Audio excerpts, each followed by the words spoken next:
Welcome to the Sisterhood of Sweat. I'm here today with Joe Sanok. Joe Sanok is a keynote and TEDx speaker, business consultant, and podcaster. Joe has the #1 podcast for counselors, the Practice of the Practice podcast, with interviews with Pat Flynn, John Lee Dumas, and Lewis Howes. All my faves. Joe is a rising star in the speaking world. Joe is a writer for Psych Central and has been featured on the Huffington Post, Forbes, Good Magazine, Reader's Digest, Entrepreneur on Fire, and Yahoo News. He is the author of 5 books and has been named the Therapist Resource Top Podcast Consultant and Blogger. I love talking with Joe today about Thursday is the new Friday. And it's so perfect because today is actually Thursday and tomorrow is my new Friday. And I'm going to start you guys off with a quote. Listen to anyone with an original idea, no matter how absurd it may sound at first. If you put fences around people, you get sheep. Give people the room they need. William McKnight. And today we talked about slowing down to speed up, taking that room that you need, taking that break you need. And Joe goes over the research of why it helps our brain to take a break and not actually be constantly burnt out, and how to plan things into our week that actually makes us look forward to our week, how the 4-day work week actually makes us way more productive, and just all types of things about what are 3 internal inclinations. He walks us through that. And it's so good today, you guys. This was a treat. Truly. So without further ado, we're going to dive in. We're going to expand our thinking. We're going to jump outside of our boxes, which is kind of the whole premise of the Thursday is the new Friday. Hello, everybody. I'm so excited to welcome Joe Sanok to the Sisterhood of Sweat today. Welcome. I am so excited to be here. Thanks for having me, Linda. Absolutely. I am just so intrigued. I'm going to just jump right in. Go like a horse at the gate, that's getting ready to race. I like the title of your book so much. Thursday is the new Friday. That I said to my husband, I was like, Thursday's the new Friday, and he said, it is this week. And I was like, yeah, because it actually, listening to you and just the title of your book inspired me that I needed to figure a way for a vacation. So we are going to the beach. That's awesome. And your brain will be better for it. And, when you get back to work, you're going to be even more optimized to get things done. So that's awesome. So does that make people like the 4-day work week, like we're talking, does that make people more productive? And do you have any studies to back it up? Yeah, so there's a bunch of different studies that we cite in the book, but then also that have even come out since I finished the book. So the largest one actually came out just about a month ago, and that was the one from Iceland, where 2,500 people from multiple industries did the 4-day work week, and they found that their productivity was the same or better than people that were working a regular 40-hour work week. And what's unique about that study is they did a 32-hour week. It wasn't that they just packed 40 hours into 4 days, that they actually did just 4 regular work days. Right. So they were more productive, they were happier, they were healthier. And there's all sorts of case studies I also talk about in the book. So for example, Kalamazoo Valley Community College, it's a small community college in Southwest Michigan. When you think of colleges, they're usually slow to innovate. They're big, bulky organizations. But this HVAC instructor, Ted Forrester, he was working there. He's teaching students all about, air conditioning and heating. And one summer, this was about 5 summers ago, he noticed there was hardly anybody on campus on Fridays. So every Friday he'd go on the roof and take a picture of this empty parking lot. And then at the end of the summer, he went and he talked to the board of directors. And he said, on Fridays, there's nobody here. If we shut down on Fridays, here's how many millions of dollars it would save in just air conditioning costs. So for years, KVCC has done a 4-day work week in the summer, and they found that their health outcomes are better.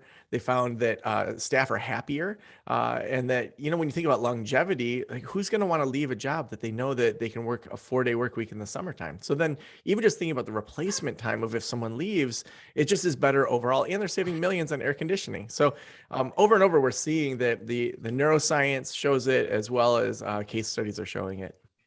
Well, that goes right along with the conversation because I told my client this morning, Thursday is the new Friday this week. And I was like, I just love that.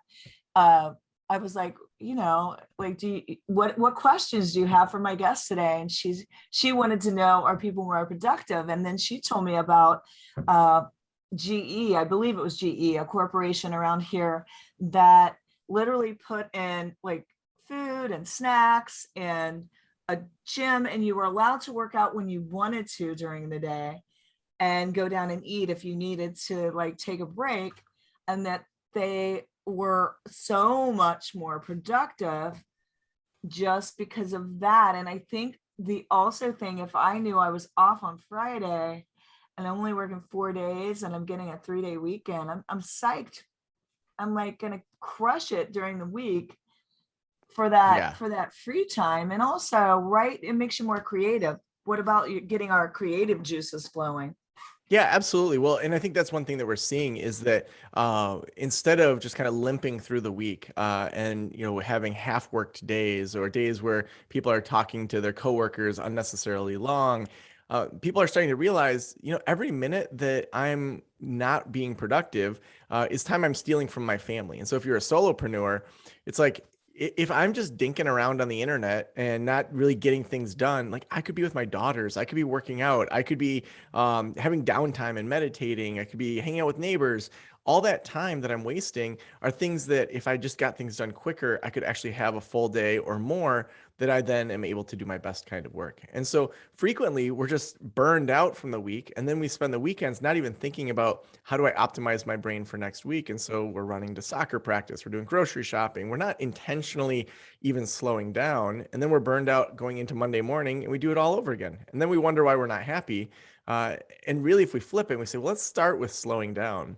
Let's start with that internal world and say, how can we be more curious? How can we, go deeper into our inner world? Then we're going to say, here's the intentional way that we're going to then slow down. Now my brain is really ready to run full tilt when I enter into my work week. I think you're just so much more productive when you are not burnout and not exhausted and not dreading the day. And you have something to look forward to. It adds a little more spring to your step. And I just think too, it's like having those things, like then when you have a little time, then you're like, I'm going to take a trip, and it just inspires you and your whole week is better. I bet everybody is a little bit more productive and they're working a little bit harder when they know that they're not chained to the desk 24/7 in the four walls, right? Just like, I think that makes us stagnant. I think we also need to take a break every hour and get up and get the cobwebs out and do a few jumping jacks and a few push-ups. Well, it's interesting you say that. There was a study out of the University of Illinois that looked at vigilance decrement. So vigilance, how well we pay attention to something, decrement meaning breaking down over time. And so the idea before this study was that, we have this energy and we pour it out throughout the day. And then when it's gone, it's gone. And so you have to go sleep or eat and kind of reset. And they wanted to challenge that and say that the way that we work can actually reset a lot of that vigilance decrement. So they did this study that was meant to be super boring. So they brought in a college student. They gave them a random 4-digit number, say it was 4312. And they sat in front of a computer and all these random 4-digit numbers came up. And when their digit number came up, they'd hit a button. When it was a different one, they did nothing. So for an hour, they're sitting there just looking for their 4-digit number, super boring. So they saw vigilance decrement over that hour, meaning at the end of that hour, they were worse at finding their number than at the beginning of that hour. So then for the second part of the study, what they did is at the 1/3 mark, they interrupted the student. They gave them a 1-minute break. They may have said something like, you're on the wrong computer. We need to move computers for you. Just have a break in the lobby. They didn't have any access to their phones or anything digital. Just a 1 minute break. They brought them back, did the same boring study. And then at the 2/3 mark, they did another 1 minute break. So in an hour, they had 2 1-minute breaks, and they found there was no vigilance decrement, meaning at the end of that time of doing this super boring task, they were just as attentive as they were at the very beginning. So if you think from an evolutionary standpoint, why is that in our brain? So imagine you've walked down the same path in the jungle for years and you've been told there's a tiger, but for years you've never seen a tiger. You've been there for 20 years. You've never even heard anyone seeing a tiger. At some point, you're going to be less vigilant. You should be less vigilant, because if you're just like treading lightly through this jungle, you're not going to get things done, like, getting things for your family or whatever you need to get done. Now, imagine on the other side that you just heard that your best friend outran a tiger the day before. You're going to be more vigilant. So our brain doesn't understand the difference between this 1 minute break in a University of Illinois study or being told about a tiger. Our brains haven't evolved fast enough. So there's all these psychological techniques that we can use. Like you said, get up to do the cobwebs, like get the cobwebs out. We intuitively know we need to do these things, but now research is showing over and over there's actually ways that we can trick our brains to be more productive and also trick our brains to slow down more depending on kind of what our goals are.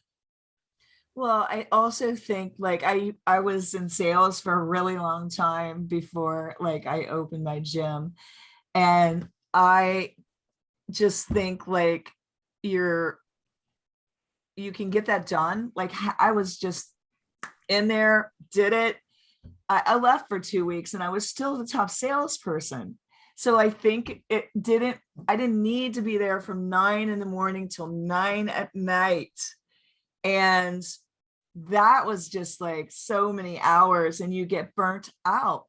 And I would normally just come in and get my sales done. And so why does a person need to be chained to their desk, drag out those hours that drags on their heart and soul and just drains them of any productivity or energy? Because I think it's more about the productivity and the work output.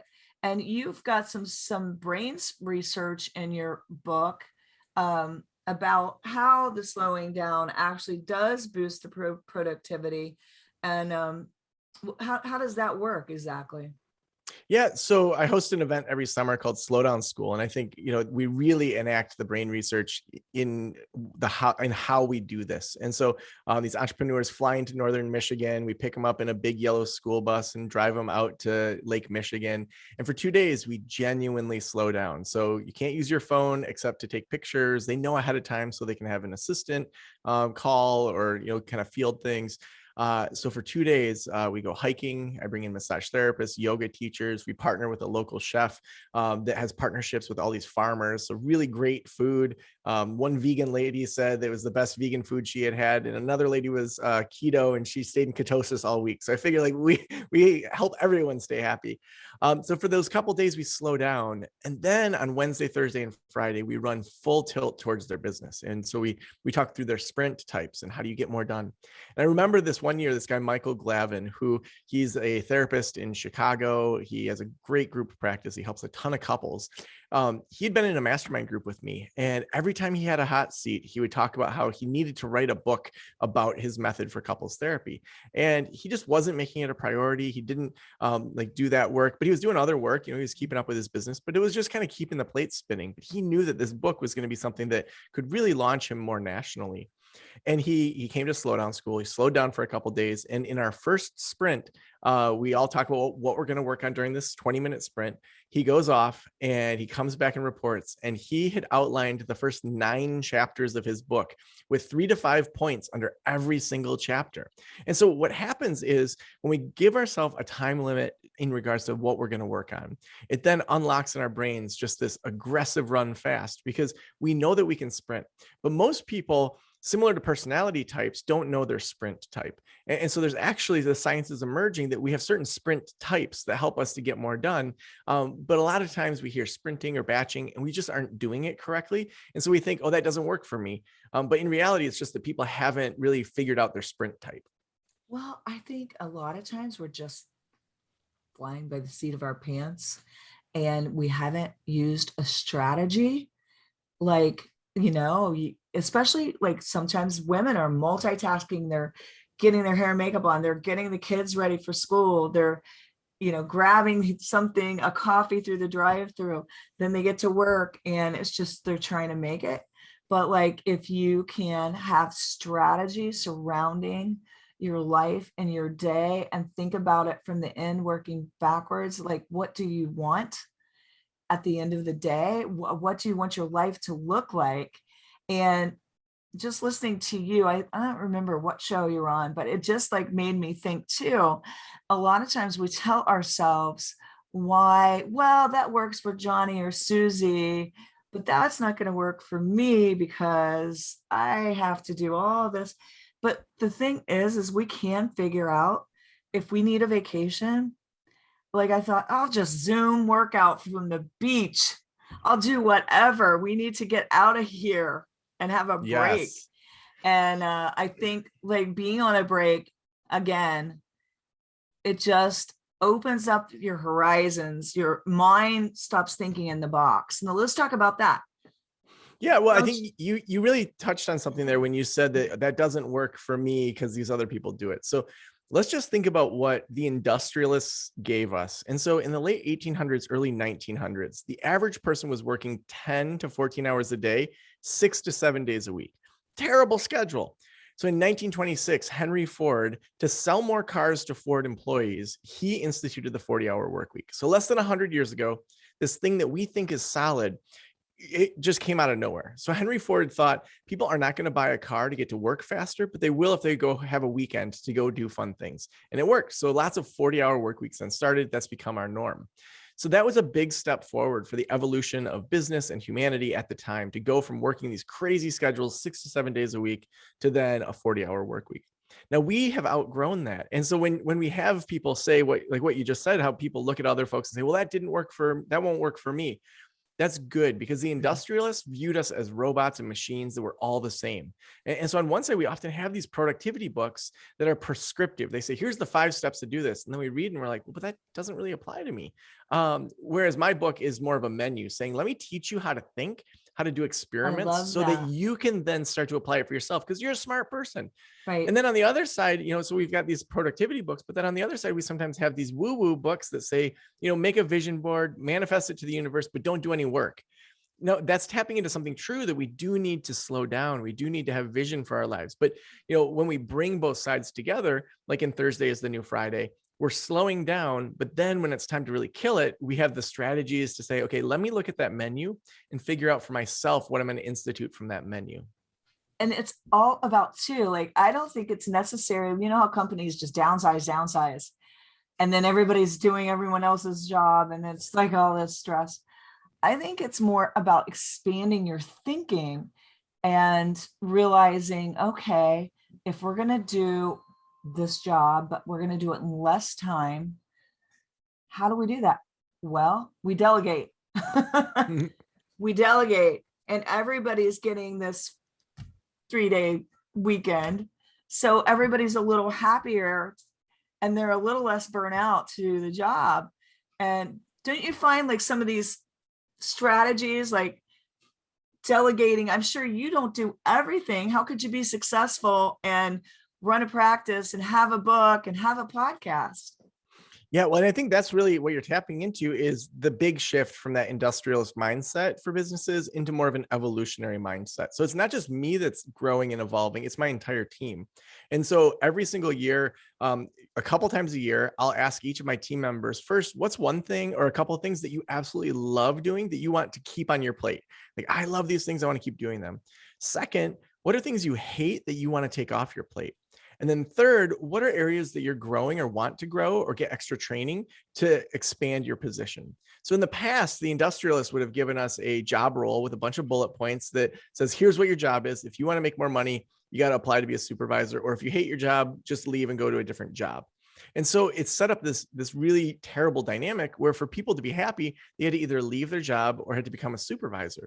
Whereas this new evolutionary model, what it's doing is it's allowing people and businesses to grow like an organism grows, to say, you know what, who I am right now, next year I might be different. And so Right. I don't have to then leave my job. I can say to my supervisor, you know what, things have shifted. Even Mm. recently, one of our staff, she had some issues come up with her child's healthcare and had to go from full-time to part-time. In many positions, it would be like, you know what, I'm sorry, you can't do that. You're a full-time worker. Our HR won't let that happen. No, we just said, what do you want to offload from you? Like, train up those staff. Let's give other people some work. They can have more hours. Another individual over the last 3 years has gone from just being a designer to then learning how to edit videos, to then learning how to manage YouTube channels. And then now we're outsourcing her to our clients to do all of this media. And so she's created the job that she wants. And she also knows that within a year or two, that might shift again for her, and that she has that autonomy to do that. And that makes our company stronger because we have longevity, but then we also have all that creativity where people know if they hate some aspect of their job, there's a process for them to take that off of their plate. Which is smart. Like, I think sometimes people just get stuck in the way we've always done things, and they do get stuck in a box. And I almost feel like we should have exercises that shake you out of the box. Because in the box, there's no growth, it's just really hard to Yeah. grow in the box. But one question that I have added to my repertoire that I ask myself is, how can I enroll more people in my vision? How can I enroll more people in my vision? Instead of thinking about it like, oh my gosh, I'll have to pay this person's salary, that person, oh, maybe I should just do it myself. No, because then you're going to end up right, even if you do have a 4-day work week, you're going to end up right back where you were before, burnout. You don't want to be the chief everything officer. And so I'm sure you have other strategies around this 4-day work week. What are the three inclinations, the internal inclinations that you talk about in your book? Yeah. So there's actually 3 internal inclinations that come naturally to top performers. And by kind of going through this process and doing the assessment in the book, it's not saying, oh, you don't have one of them, so you can't be a top performer. It's saying, well, let's find your baseline and just honestly say, where are we at? In the same way in fitness, like if you can only do 1 pull-up, okay, that's where we're at. Let's try to work towards 2 pull-ups. Or your BMI is this, you want to change that. Your eating habits are this. We just need to know where we're at first before we can make those changes. And so these 3 internal inclinations are curiosity, an outsider perspective, and an ability to move on it. So let's talk about each of those briefly. So curiosity, we're often told curiosity killed the cat. Like, that's a terrible message. When you actually look at the history of it, there was this cat in 1910 that got stuck in a chimney and it made national news, which it must have been like a really slow news week or something. But it was on the front page of the Washington Post. It said curiosity killed the cat when the cat died. But that tells That's us terrible. that if you are curious, you're going to Sorry for all you die. cat Like, lovers that's out there. terrible. Yeah. And so, but when we actually look at the research, it's not people waiting for this aha moment or this eureka moment. It's actually being curious of having something happen and then saying, well, that's interesting. Why'd that happen? And you just keep digging into it over and over. So say you have a Facebook ads campaign and it falls flat on its face and you don't get anyone to opt in. You paid $1,000 and you're like, what happened here? I feel like such a failure. Like, that's not how we want to think about it. We want to say, what data did we get from this about my audience, about what doesn't work, about what does work? So that's curiosity. Second, we want to look at an outsider perspective. There was a really interesting research study that brought together small groups of 6 to 8 people. And they'd hold up a color of either blue or green. And then people would say, that's blue, that's green, blue. There were some that were kind of in the middle where there might be a little disagreement. But for the most part, people agreed mostly about the colors. And then the second part of the study, they brought in 2 people that were working with the research study. And there's occasionally a green or a blue that was kind of in the middle that they would say the opposite of. So that one that was pretty clearly a blue, they'd say that looks like it's green to me. And they actually had undue influence, more statistical influence than they should have had being within that group. And there's been study after study showing that outsiders frequently have more influence on an internal group. So you join a new job, you come in, you're there a couple of weeks, and you're like, that process is super weird. Like, that seems like it's really bulky and unnecessary. Why are we doing it that way? That's actually a great outsider perspective. So we want to have that be our own, but also people on our team have that outsider perspective. And then the third Yes, internal I love that. inclination Yeah. And the third one is the ability to move on it. And so if we think about a spectrum, on one side we have speed, and on the other side we have accuracy. And so there are things that, of course, we want to be accurate. If I go in for surgery and I go under the knife, I want my doctor, I want her to take as much time as she needs to make sure that my surgery is accurate. But most of what we do in business and life, we should be on the speed side of things, because we're usually getting paralyzed by perfection. We're overthinking things. We're not getting it done. It's more important to get things done and get it out there to get that feedback than it is to do it perfect the first time. And it could be dumb things like with the outsider coming in that you really just, like, I had a Word doc that I was having people fill out. That's not the most user-friendly thing for people to fill out on the computer or their phone, right? And my new client said something, and then I thought, "Ah, like that, I should change that." And so I had Yeah. my assistant then put it in a Google document. So now I was like, oh, I need to do that with everything. It needs to be so they can DocuSign and do all this. What am I doing? See, it's like, because you're so busy doing so many things, sometimes you're not like thinking, how could I make this process better instead of repeating the same old, same old. So when somebody does say something, don't discount like what they say. Pay attention to it, because they're your outsider. Sometimes your customer is like your outsider, right? Because Yeah. they're coming in and they're telling you, well, that was not user friendly to sign up. That website was complicated. Well, like a confused buyer doesn't buy. So then you need to say, ooh, let me sign up myself and see if how hard was that, Right. you know? And then you're like, oh, okay, I've got to change that, right? Yeah. Yeah. And I think that just stepping away from our work is doing that as well. I mean, you think about, like, I like doing Sudoku puzzles with the, 1 through 9. I'll be stuck on a puzzle and I'll walk away for a couple minutes and come back and be like, oh my gosh, there's a 4, there's a 9. Like it was right there the whole time, but I was just too in it and just frustrated with it that my brain couldn't see it. And so sometimes we have to step back and have those new eyes, even for our small projects, and giving ourselves that time to slow down within our day, but then also outside of our day to optimize those weekends and that time away is so essential to actually doing that good work. So basically, you have written this book, Thursday is the New Friday, and I'm sure it didn't just happen by accident that you decided that you needed to have the 4-day work week. So you had a really tough year, I read, in 2012. Walk us through that and tell us why that brought you to creating Thursday as a New Friday. Yeah, it's interesting how sometimes in life it's a trajectory that's moving upward, and sometimes it's sort of a returning home.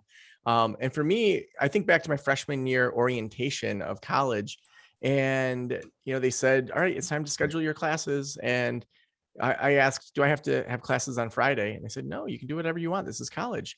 And so through all of college, except for one semester, I had a 4-day week. I never had classes on Friday except for that one semester that it was a mandatory class only offered on Fridays. And so then, when 2012 ended up Mm. hitting after graduate school, and I had a young baby who was 11 months old, and she needed open heart surgery. And Oh we had my known goodness. this for, most of her first 11 Wow. months, and had to get her up to weight and do like all this like formula and Mm. breast milk, and she would like wake up every hour or two, and it was just a really rough year. So she finally has open heart surgery. Oh my It goes goodness. great. She's now 10 years old with no medical limitations. So it went great. 6 weeks after the surgery, we sit down with the doctor. The doctor says, it was a success. She's not going to have any limitations. She'll have to have annual checkups, but other than that, like, you're in the clear. So I'm thinking I'm out of the medical world. Well, 2 weeks later, I get diagnosed with thyroid cancer. So I'm back in the medical world having radioactive iodine treatment and all these other things. I have to fly to Texas to have my thyroid out and some other things. That's the same year my grandma died. My best friend's wife had breast cancer. It's just one of those years that's like, how much more can a person or a family take? But It's it a made me, lot. That's a I lot. know. And we've all either had those years or we're probably going to have those years. Like, this isn't unique to Yeah. me. Like, the human experience is having junk hit the fan.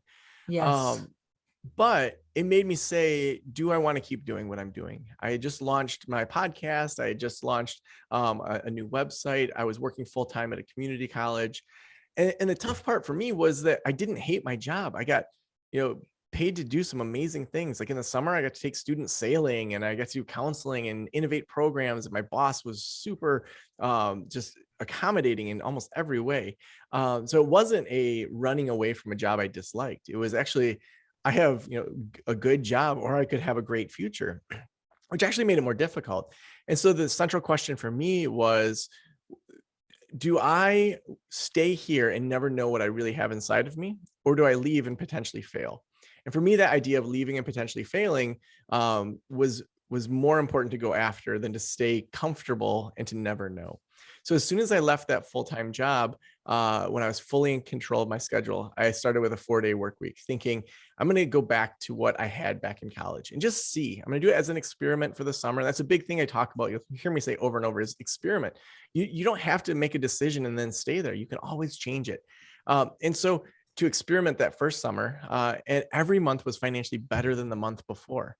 So then that became the permanent way that I ran my business. And I kept doing time experiments to see how little I could work, how could I shift things or change things. But that kept making me refine what I was working on into the very best use of my time. And where I kept dropping the ball, I had to outsource or eliminate those things. And so it really allowed me to level up faster by working less. Oh my gosh, I love that so much. You have created so much buzz around your book. Pat Flynn Oh, was thank you. mentioning it. How I heard about it, I had John Lee on Dumas a couple times, and I got an email about booking you. So I was like, oh, if he's recommending him, I'm definitely gonna. I like the whole concept of the book, but so some of your press has been in Forbes, and what are you? You're hitting the charts here. Yeah, actually just last weekend, Harvard Business Review released an article that I did about how to ask your boss for the 4-day work week. And it walks through kind of step by step the research and how to do it as a team. So Harvard just did that, going to be on Bloomberg News. The founder of Kickstarter is going to be interviewing me at one of his conferences. So, I mean, just crazy amount of press around it. And the PR company I'm working with is doing just an awesome job making sure that this message is seen as timely. I mean, we're the post-pandemic generation. We get to decide in the same way that Henry Ford decided for us that there's a 40-hour work week. We get to decide. That was made up for us. We get to make up what we want moving forward. And we have a limited amount of opportunity right now where we get to say, okay, we don't want to go back to how it was. We are leaving the industrialists behind and we are going to recreate our own society now moving forward. And people are resonating with it, that it's not Joe Sanok's message. This is our message to say, what do we collectively as a society want? We don't want to go back to that 40-plus-hour work week. We want to have a healthier way of living that's more creative and more productive. Love it so much.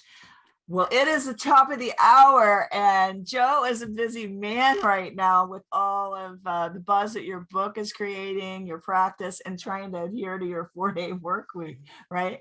I need to have you back on to talk about the whole process of the publicity, the book, and things that you did, Yeah. because I think people would be interested in that. This has been so great. I've really enjoyed it. What is one tip for everybody before we let you go that you can leave them for them to either open their mind to the 4-day work week or to enable them to create it? Yeah. So Linda, I would say the best thing someone can do right now is look forward at your next weekend and add something and subtract something. So add something in that you know is going to light you up, that you're going to be excited about. It could be having a barbecue with a friend. It could be going on a hike with your kids. It could be, I just need a couple hours to read by myself. Like, put that into your schedule, into your next weekend to just light yourself up, and then remove something that drains you. Maybe you have a meeting with a friend that's a toxic friend and you always leave feeling like trash. Cancel that. Maybe it's mowing your lawn and you just don't like that. Let the neighbor kid do that. Find something in your weekend that you can remove that in doing so is just going to fill you up in a different way. If you do that enough and you cycle through that and keep saying, what's one thing I can add and one thing I can remove, over time, you're going to see that you show up differently in that coming week of work. And that slowing down is going to be the key to help you speed up on the other side. Love that so much. Now that was worth the price of admission today. That was great, great advice. That's going to be our sound bite for sure. I want to just thank you so much for coming on. And I just really felt it in my heart when you talked about your experience and the rough year you had. I'm glad that everything is better and on the upswing, and you're helping so many people out there. So congratulations on your book. And we really want to thank you for coming on. Keep on keeping on, Joe. Thank you so much for having me. All right. Thanks. Bye, everybody. Thanks for listening to this episode of the Sisterhood of Sweat.